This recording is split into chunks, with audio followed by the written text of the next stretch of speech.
Coronavirus has now taken the lives of 200,000 people around the globe. The grim milestone was recorded as the number of deaths in the UK hospitals passed 20,000. The British Prime Minister Boris Johnson is to return to work later on Monday, 2 weeks since he was discharged from hospital after being ill with the virus. The governor of New York, the US state worst hit by the outbreak, is authorizing independent pharmacies to carry out tests. Sporting bodies, including Premier League clubs, prepare for talks next week to focus on how they can eventually restart the season. And locked down at the zoo, we find out how keepers in Edinburgh are looking after their animals in this time of crisis. Health officials in Iran have warned that there could be new waves of coronavirus infections as the country starts to reopen some businesses. The official death tally now stands at more than 6,500, although there are indications that the real figure may be much higher. The French government has set out a package to help Air France and the carmaker Renault. Under the plans, the national carrier would receive $7.5 billion in loans to save 350,000 jobs. Renault could receive more than $5 billion.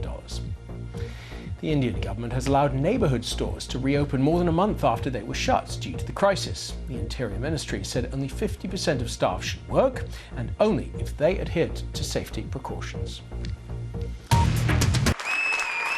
Italians are also hoping that some of the toughest measures can be lifted.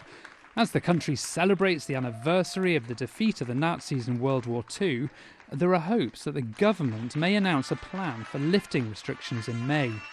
In Germany, riot police have arrested dozens of anti-lockdown protesters in central Berlin.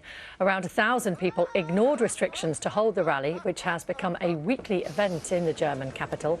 Some carried posters calling for the restoration of personal freedoms, and others accused Chancellor Angela Merkel of banning life.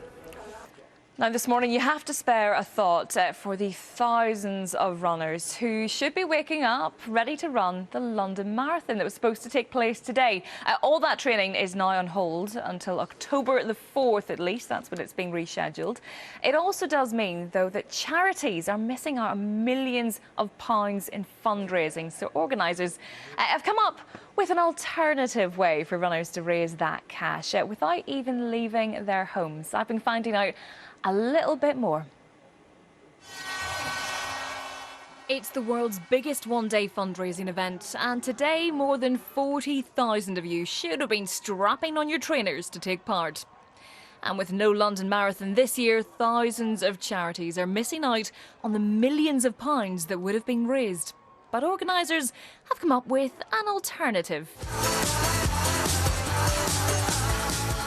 It's the 2.6 challenge. Now, you don't have to run 26 miles round your garden. It could be something as simple as bouncing a cricket ball off a tennis racket. 10, 11, 12, 13, 14... Like Shane Warne. 17, 18, 19, 20, 1, 2, 3, 4, 5, 6. Or you could try swimming 2.6 kilometres in your paddling pool, like Sophie. And if you'd already got your fancy dress costume for the marathon, well, you could still put that to good use.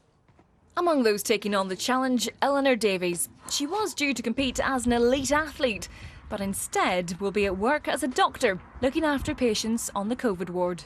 To put it into context, last year's London Marathon raised over £66.4 million for charity, and that's just one event. In fact, the UK charity sector estimates it'll lose £4 billion in income as a result of the pandemic, making it a worrying time for smaller charities.